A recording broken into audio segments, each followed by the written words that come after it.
நமஸ்தே, ராம் ராம். ஹனுமான் போன எபிசோட்ல எப்படி மைனாக பர்வதத்தையும் சுரசையையும் அவர் வெற்றி கொண்டார் அப்படின்னு நம்ம பார்த்தோம்.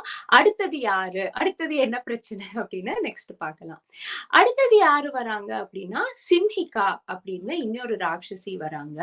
இந்த சிம்ஹிகா எப்படிப்பட்டவங்க அப்படின்னா, அவங்களுக்கு ஒரு பவர் என்னன்னா, எல்லாரோட ஷேடோவை தனியா பிடிச்சு இழுத்தக்கூடிய பவர் அவங்களுக்கு இருந்துதான். சோ இப்போ ஒரு பர்சன் முன்னாடி போறாங்க, பட் அவங்க ஷேடோ மட்டும் இந்த டெமனஸ் பிடிச்சு வச்சிருக்காங்க அப்படின்னா அவங்களால முன்னாடி போக முடியாது இல்லையா? அந்த ஷேடோவோட சேர்ந்து நம்ம உடம்பும் பின்னாடி போயிடும். அந்த மாதிரி ஒரு டெமனஸா இருந்திருக்காங்க. சோ இந்த ஹனுமான் இந்தியால இருந்து ஸ்ரீலங்காக்கு பெரிய ஜம்ப் எடுத்துட்டு போகும்போது ஆப்வியஸ்லி நமக்கு தெரியும், ஒரு ஃபிளைட் பறக்கும் போதே நம்ம பார்ப்போம், கீழே அதனோட ஷேடோ விழும். அதே மாதிரி ஹனுமானோட ஃபிளைட், அதாவது அவரோட பெரிய ஜம்ப்ல அவரோட ஷேடோ அந்த ஓஷன்ல காஸ்ட் ஆயிருக்கு.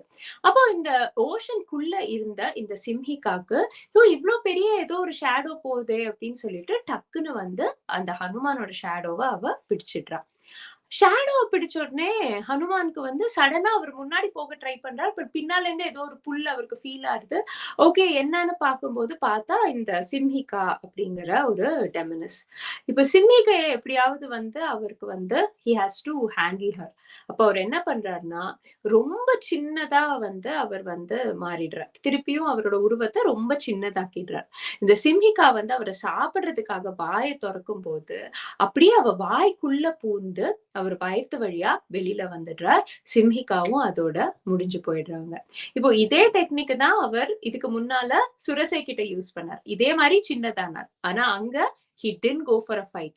ஆனா இங்க he went for a fight. So again, நம்ம எவ்வளவு இன்டெலிஜென்ட்டா அவர் ஒரு ப்ராப்ளம ஹேண்டில் பண்றாருன்னு பார்க்கலாம்.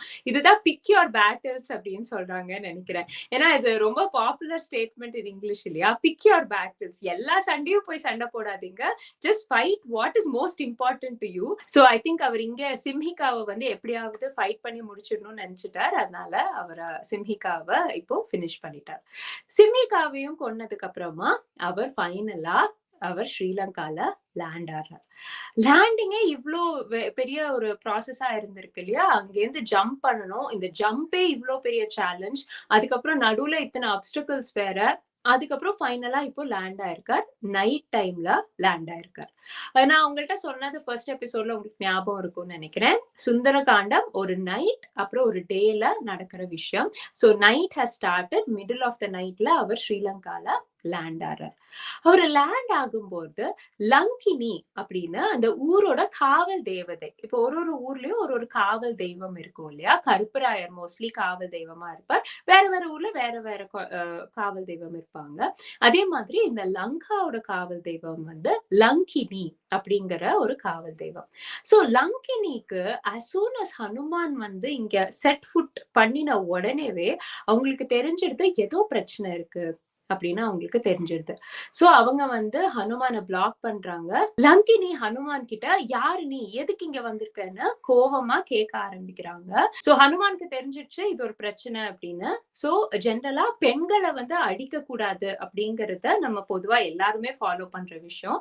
ஆனா இந்த இடத்துல வேற வழி இல்லைங்கிறதுனால வலது கைய யூஸ் பண்ணாம இடது கையால லங்கினிய அடிச்சு கீழே வீழ்த்திடுறாரு. அப்போ லங்கினிக்கு பிரம்மதேவர் அவங்களுக்கு சொன்ன விஷயம் ஞாபகம் வந்திருக்கு. சோ இந்த லங்கினி பின்னால ஒரு பேக் ஸ்டோரி இருக்கு. அவங்க ஒரு பனிஷ்மெண்ட்னாலதான் இன்னைக்கு லங்காக்கு காவல் தெய்வம் ஆயிடுறாங்க. ஆனா பிரம்மதேவர் என்ன சொல்றாரு அப்படின்னா, லங்கினி ஒரு நாள் ஒரு குரங்கு அடிச்சு கீழே வீழ்த்தும் போது உன்னோட சாபம் விமோச்சனம் ஆயிடும், நீ திருப்பி நம்ம மேல் லோகத்துக்கே வந்துடலாம், அந்த நாளை குறிச்சு வச்சுக்கோ, அது ஸ்ரீலங்காவோட அழிவுக்கான நாளும் கூட அப்படின்னு அவர் பிரம்மதேவர் சொல்லிடுறாரு. சோ லங்கினிக்கு இது ஞாபகம் வருது. அவங்களும் ஓ அப்படியா, அப்போ இன்னையில இருந்து என்னோட பாவம் விமோச்சனம் ஆயிடுச்சு, நான் கிளம்புறேன், ஓ அப்போ ஸ்ரீலங்கா இப்ப அழிய போகுது போல இருக்கு அப்படின்னு அவங்களுக்கும் தெரிஞ்சு லங்கினியும் அங்கேருந்து கிளம்பிடுறாங்க. இப்போ இந்த ரெண்டு இன்சிடென்ட்ஸ், அதாவது சிம்ஹிகா அண்ட் லங்கினி. இந்த 2 இன்சிடென்ட்ஸ்லயுமே ஹனுமான் வந்து அவரோட பவரை யூஸ் பண்றார். அதாவது 2 பேரையும் அடிச்சு 2 பேரையும் டெஸ்ட்ராய் பண்றது எப்படி அப்படின்னு தான் ஹனுமான் பாக்குறார். சோ இது அகைன் இந்த இன்சிடென்ட்ஸ் எல்லாமே நமக்கு என்ன வந்து ரொம்ப ஐட்ரேட் பண்றது அப்படின்னா, it's about using your best weapon. நம்மளோட எதிரி தான் நம்மளோட வெப்பன் நம்ம எதை சூஸ் பண்ணணும் அப்படின்னு டிசைட் பண்ணுவாங்க அப்படின்னு நம்ம பாப்புலரா கேள்விப்பட்டிருப்போம். Your enemy சூசஸ் your weapon, your weapon gets chosen because what the enemy is trying to attack you with அப்படின்னு எல்லாம்.